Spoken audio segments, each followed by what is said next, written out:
तो hi everyone, आप सभी लोगों का मेरे चैनल पे बहुत बहुत स्वागत है। तो आज की इस वीडियो के अंदर मैं आपको समझाने जा रहा हूँ प्रेजेंट परफेक्ट टेंस के बारे में। और ये प्रेजेंट परफेक्ट टेंस जो है वो किस तरीके से बनाया जाता है, इसका रूल क्या होता है, सारी चीज बताऊंगा बहुत ही ज्यादा सिंपल तरीके से कि आपको एक वीडियो देखते के साथ ही ना प्रेजेंट परफेक्ट टेंस के जो भी डाउट्स है ना वो कभी नहीं रहेंगे। ठीक है, इस बात की मैं गारंटी दे रहा हूँ। और साथ ही साथ अभी तो ये मैंने वीडियो स्टार्ट ही करी है, आगे आने वाले टाइम में मैं आपको बताऊंगा कि आप अपने एक्सेंट पे भी कैसे काम करेंगे इन फ्यूचर जब आप इंग्लिश बोलने की कोशिश करेंगे। आज की वीडियो जो है वो हमारी रिलेटेड है आपकी प्रेजेंट परफेक्ट टेंस से। तो चलिए ज्यादा टाइम वेस्ट किए शुरू करते हैं हम आपकी आज की वीडियो को।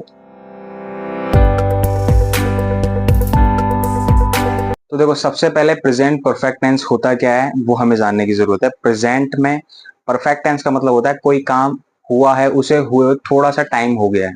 ठीक है, कोई काम जस्ट हुआ, उसको उस काम को खत्म हुए थोड़ा समय गुजर गया है। तो इस सिचुएशन को हम प्रेजेंट परफेक्ट टेंस के अंदर बताते हैं। जैसे कि मैंने कोई चीज खरीद ली है, मैं कोई चीज पेन खरीद के लाया, तो मैंने जैसे आपको बताऊं कि मैंने एक पेन खरीद लिया है, अब उसे खरीदे थोड़ा टाइम हो गया। तो इस टाइप के सेंटेंसेस इस वाले टेंस के अंदर होते हैं। अब मैं आपको बताता हूँ इसकी पहचान क्या होती है और इसका रूल क्या होता है और आपको किस तरीके से सेंटेंस को बनाना है। तो सीधे देखते हैं अपने बोर्ड पर। तो आप देखेंगे यहाँ पे इसकी जो पहचान है वो है जिन हिंदी वाक्यों के अंत में चुका है, चुकी है, चुके हैं या फिर आ है, ई है, ए है, पीछे साउंड आता है, लिया है, दिया है, खाया है, पिया है, ऐसे साउंड आते हैं। जैसे कि मैंने अपना काम कर लिया है, मैं वहां घूम चुका हूँ, घूम आया हूँ, मैंने उससे बात कर ली है, पीछे साउंड आ रहा है ना, आ है, ई है, ए है। तो इस टाइप के सेंटेंस सारे प्रेजेंट परफेक्ट टेंस होते हैं। पहचान पता चल गई। अब बात करते हैं हम इसकी रूल की। तो रूल बहुत सिंपल है। रूल है आपका सब्जेक्ट प्लस हैज और हैव प्लस वर्ब की third form plus object. Perfect का, ओनली परफेक्ट का टेंस ऐसा है पूरे टेंस के अंदर, चाहे वो प्रेजेंट का हो, पास्ट का हो या फिर फ्यूचर का हो, जिसके अंदर वर्ब की थर्ड फॉर्म यूज होती है। ठीक है, तो इस चीज के लिए मैं आपको बता रहा हूँ एक हिंट कि आप हमेशा ध्यान रख सके, तो परफेक्ट में ही हमेशा वर्ब की थर्ड फॉर्म यूज होती है। ठीक है, तो इसको अपने दिमाग में रखना। बाकी मैंने एक प्रेजेंट टेंस से रिलेटेड चार्ट बनाया है ऑलरेडी, तो वो वीडियो देखनी तो आप ऊपर जाकर आई बटन पर प्रेस करके वीडियो देख सकते हो। उसको देखने के बाद कभी आपको जिंदगी में टेंस उठाने की जरूरत नहीं पड़ेगी। ठीक है। अच्छा, अब इसका हम बात करते हैं कि हैज और हैव जो हेल्पिंग वर्ब है वो किसके साथ यूज होगी। देखो बहुत सिंपल सा है, आई के साथ, व्यू के साथ, वी के साथ, दे के साथ, इन सब के साथ हैव जो वर्ब है यहाँ पर, हेल्पिंग वर्ब है, वो यूज होगा। वहीं दूसरी तरफ ही, शी, इट या किसी का नाम होगा तो उसके साथ हैज यूज होगा, क्योंकि वो सिंगुलर के अंदर आते हैं और ये प्लूरल में आते हैं। इतना समझ में आया। तो अब हमारे पास दो चीज पता चल गई, पहली पहचान, दूसरा हमारे पास रूल जो था वो हमें पता चल गया। अब हमें देखना है सेंटेंस को बनाना। तो मैंने आपको जैसे बताया रखा है पहले भी कि भाई इंग्लिश में सिर्फ एक चीज काम करती है, वो है रूल। अगर आपको रूल पता है तो रूल को फॉलो करो, सेंटेंस बनाओ, चाहे भले आपको समझ में आए या ना आए, लेकिन रूल को फॉलो करके सेंटेंस बनाओ, सेंटेंस कभी गलत नहीं होगा। तो देखो यहाँ पे सामने जैसे मैंने लिखा, पहला टेंस, मैंने एक नया घर खरीद लिया है। मैंने एक नया घर खरीद लिया है, इसे खरीदे थोड़ा टाइम हो गया लेकिन जस्ट अभी खरीदा है। इस सेंटेंस के अंदर काम किसने किया है? काम किया है मैंने। ठीक है, आई, सब्जेक्ट कौन है यहाँ पे? आई। तो मैंने किया है तो मैंने की इंग्लिश क्या होगी? आई। ठीक है, सबसे पहले हमने आई लिख ली अकॉर्डिंग टू रूल। आई के साथ क्या लगता है? हमने यहाँ पे पढ़ा अभी हैव। तो सीधे हमें अब कुछ नहीं सोचना है, सीधे हेल्पिंग वर्ब लगा देनी है। हेल्पिंग वर्ब है हैव, आई हैव। इसके बाद हैव के बाद वर्ब की थर्ड फॉर्म। काम क्या किया है मैंने सेंटेंस में? नया घर खरीद लिया है, खरीदने का काम किया है। तो खरीदने को क्या बोलते हैं? बाय। बाय की third form buy, bought, bought. ठीक है, आई हैव बॉट, मैंने खरीद, बॉट का मतलब हो गया खरीद लिया है, मैंने खरीद लिया है। अब जो मैंने इंग्लिश बनाई है वो ये हो गई, आई हैव बॉट, मैंने खरीद लिया है। क्या खरीद लिया है? ऑब्जेक्ट बचा एक नया घर। तो सिंपली एक नया घर की इंग्लिश ऐसी लिख दो, अ न्यू हाउस। तो आप ये पाएंगे सेंटेंस तो बन गया भाई, बहुत ही सिंपल तरीके से बन गया।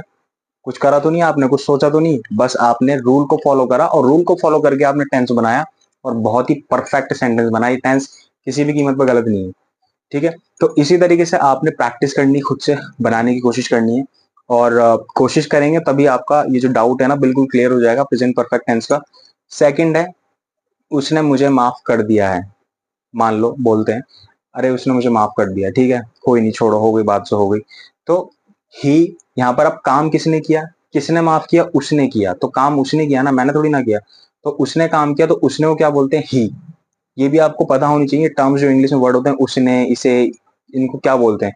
उसने के लिए बोलते हैं ही के साथ क्या लगेगा, हेल्पिंग वर्ब हैज, ऊपर देख सकते हैं। हैज के तुरंत बाद क्या लगेगा, वर्ब। तो उसने मुझे माफ कर दिया, काम क्या किया है उसने, माफ करने का काम किया है। तो माफ करने को यहाँ पे वर्ब के तौर पे यूज किया, तो ही हैज, माफ करने को बोलते हैं forgive, forgive, forgave and forgiven, third form होगी फॉरगिवन। ही हैज फॉरगिवन, किसे माफ कर दिया, मुझे।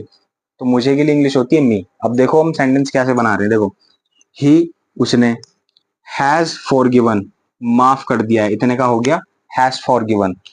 फिर लास्ट बचा था मी, यानी कि मुझे, तो ये आपने लास्ट ऑब्जेक्ट यहाँ पे लगा दिया। तो बहुत ही सिंपल तरीका है, बस आपको ना थोड़ा समझने की जरूरत है। तो बस इसे ध्यान से पढ़ो, ध्यान से समझो, और अगर कुछ चीज समझ में नहीं आई तो नीचे जाके कमेंट बॉक्स में आप मुझे कमेंट करके बता सकते हैं। मैं आपके उस डाउट को भी सॉल्व करूंगा कि आप किस तरीके से इसको और अच्छे से कर सकते हैं। बात करते हैं नेगेटिव। नेगेटिव का जो रूल है, नकारात्मक का, वो भी बहुत सिंपल है। सब्जेक्ट प्लस हैज है प्लस नॉट प्लस वर्ब की थर्ड फॉर्म प्लस ऑब्जेक्ट। ठीक है, सिर्फ नॉट आ गया है, हेल्पिंग वर्ब के तुरंत बाद नॉट आता है, हमेशा ध्यान रखें।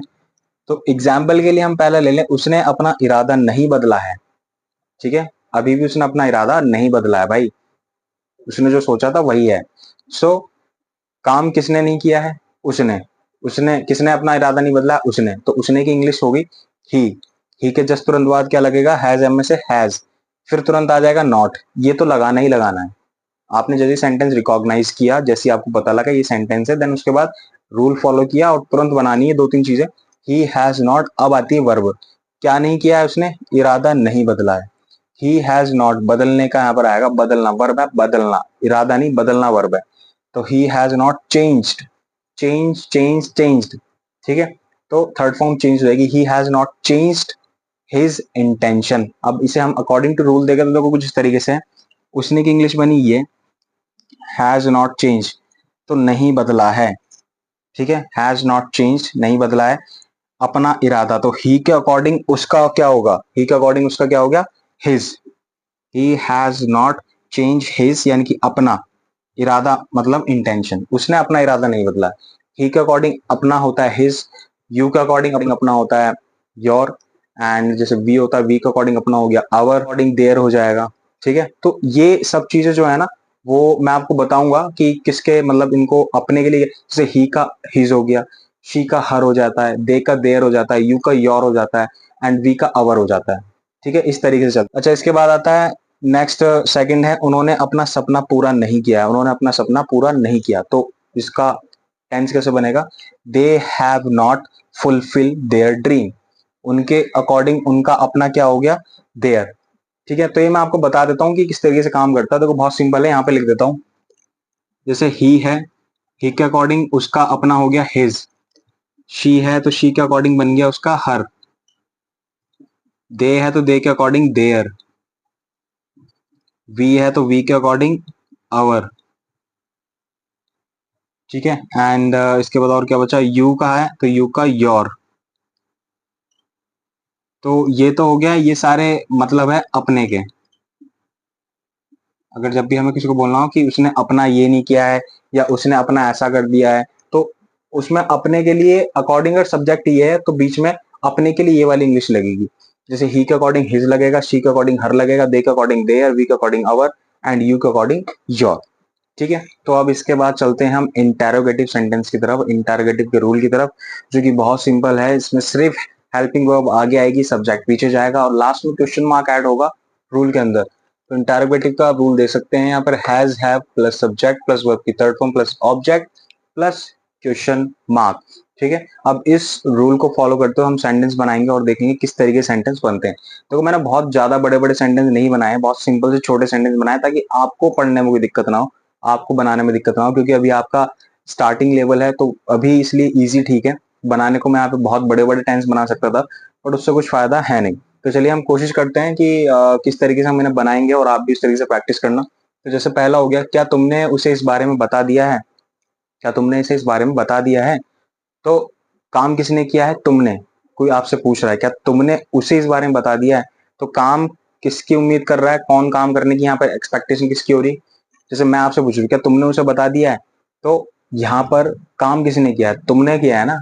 क्या तुमने उसे बता दिया है, मेरे हिसाब से मुझे लग रहा है शायद तुमने उसे बताया, तो काम तुमने किया, तो हैव के साथ यू आएगा यहाँ पे, क्योंकि मुझे लगा है तुमने काम किया है। सो यू के अकॉर्डिंग हैव होता है, तो हैव यू, हैज है प्लस सब्जेक्ट यू, फिर वर्ब की थर्ड फॉर्म क्या है, बताना, बता देना, ये है वर्ब।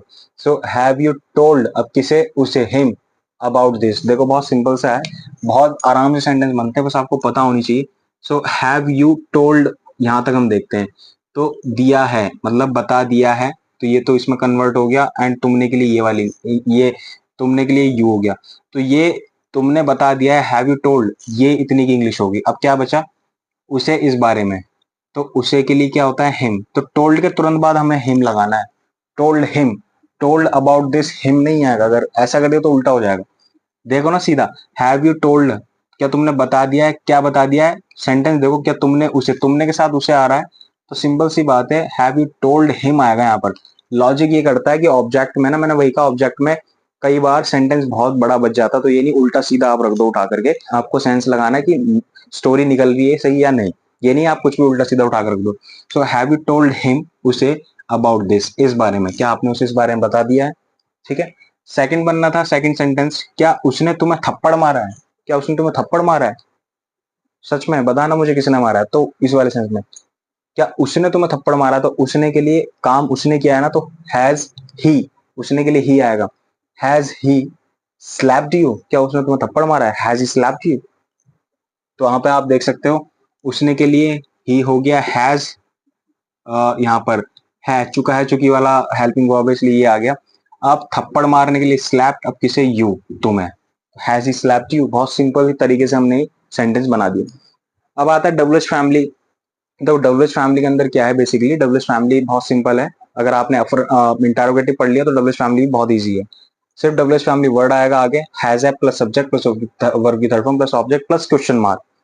तो मैं अगर इसमें कहूँ, आपको ये किसने बताया है, किसने बताया आपको इस बारे में, कई बार हम बोलते हैं ना हिंदी में, ये सेंटेंस बहुत ज्यादा फैमिलियर है, बहुत ज्यादा पॉपुलर है, तो who has told you this, किसने बताया आपको इस बारे में, या ये किसे ये चीज आपको किसने बताई है। सो वाला जो सेंटेंस है थोड़ा स्पेशल है, क्योंकि इसके अंदर सब्जेक्ट नहीं है, इसलिए यहाँ पर आपको एक स्पेशल चीज देखने को मिलेगी, who has told you this. तो डब्ल्यूएच फैमिली, हु तो है किसने आपको बताया, आपको ये किसने बताया, ठीक है, हु के साथ चुका है चुकी है, तो हैज, ठीक है। अब इसके बाद आता है सब्जेक्ट, तो सब्जेक्ट सेंटेंस में कुछ भी नहीं है, क्योंकि आप खुद पढ़ के देखो, इसके अंदर वो खुद जानने की कोशिश कर रहा है कि किसने बताया, सब्जेक्ट है ही नहीं सेंटेंस के अंदर, तो ये शॉर्ट टेंस है, एक टाइप से हम बोल सकते शॉर्ट टेंस है, इसमें सब्जेक्ट नहीं है। तो इस टाइप के सेंटेंस कभी अगर इस तरीके के सेंटेंस आते हैं तो उसमें हम सब्जेक्ट स्किप कर देते हैं। तो जैसे कि यहाँ पर है, हु हैज, चूंकि सब्जेक्ट है नहीं तो सीधे हम वर्ब पे आ गए, हु हैज टोल्ड। अब किसको, टोल्ड के बाद क्या बचा, हु किसने, हैज आ है ई है, टोल्ड बताया, किसने बताया है, ठीक है। फिर उसके बाद किसको बताया, आपको, तो हु हैज टोल्ड यू, यह है this, who has told you this, ठीक है। तो कई बार ऐसा भी हो जाता है कि किसी सेंटेंस के अंदर सब्जेक्ट नहीं होता, तो आपको जबरदस्ती उसमें सेंटेंस में सब्जेक्ट लगाने की जरूरत नहीं है, जबरदस्ती सब्जेक्ट उसमें ऐड करने की जरूरत नहीं है। तो इस केस में क्या होता है, सेंटेंस सिंपल ही बनता है, अगर सब्जेक्ट नहीं है सब्जेक्ट को स्किप करके आगे सेंटेंस बना दो। WH family has a plus subject plus verb की थर्ड प्लस ऑब्जेक्ट, बट यहाँ पर सब्जेक्ट था ही नहीं, क्योंकि आप सेंटेंस ही देखो, इसके अंदर सब्जेक्ट वो खुद पूछ रहा है, आपको ये किसने बताया, जिस पर्सन ने बताया उसका नाम नहीं है, तो सब्जेक्ट नहीं है। तो सब्जेक्ट नहीं है तो हम सिंपली ये बता देंगे, बना देंगे who has told you this, आपको ये किसने बताया, ठीक है। नेक्स्ट है, उसने अपना काम कब किया है, उसने अपना काम कब किया है, वो आप अपना काम कभी करते ही नहीं, तो इंग्लिश कैसे बनेगी उसकी, सबसे पहले कब की, यहाँ पर सबसे पहले कब का जो यहाँ पर है इंग्लिश आएगी, कब की इंग्लिश है व्हेन, व्हेन, अब किसने नहीं किया, उसने, तो when has he done his work, उसने अपना काम कभी किया। अब देखो यहाँ पर ही आ गया सब्जेक्ट, ठीक है, ये वाला, तो वही मैंने कहा ऊपर वाले सेंटेंस में पर्सन ही नहीं है वहां पर क्लियर, तो इसलिए वहां पर सब्जेक्ट आया नहीं। अब यहाँ पर पर्सन क्लियर, उसने अपना काम कब किया है, उसने अपना काम कब किया, वो पता है किसके बारे में बात हो रही है, जिस पर्सन के बारे में बात हो रही है, पता है सब्जेक्ट, तो when has he done his work, उसने अपना काम करा ही कब है, ठीक है। तो इस तरीके से सेंटेंस बनते हैं। उम्मीद करता हूँ वीडियो आपको पसंद आई होगी, और आपके जो प्रेजेंट परफेक्ट टेंस से रिलेटेड जो भी क्वायरीज थी, जो भी डाउट थे, वो क्लियर हो गए होंगे।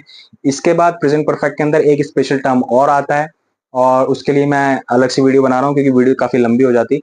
ठीक है। और वो टर्म कुछ इस तरीके से है, इसके अंदर 2 सेंटेंस ऐड होते हैं।